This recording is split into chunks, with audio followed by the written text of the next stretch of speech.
నమః.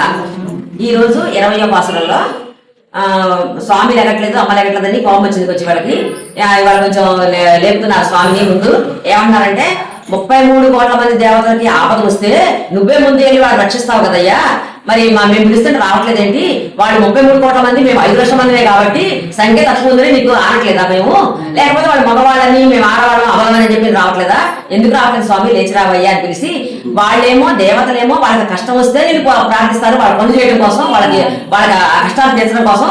మేమేమో నిన్ను పాడటమే ధ్యేయంగా పెట్టుకుని నీ పూజ చేయడమే ధ్యేయంగా పెట్టుకుని వచ్చిన మేము, మాకు ఎలాంటి కోరికలు లేవు, నీ కోసమే మేము వచ్చాము. మేము అలాంటి మా దగ్గరికి లేచి రావేంటి, లేచి రావాలి స్వామి అని చెప్పని ఈరోజు స్వామిని అంటారు. తర్వాత అమ్మవారితోటి బంగారు కలసాల వంటి స్థలములు గల అమ్మ, ఎర్రటి పెదాలు ఉన్నాయి అమ్మకి.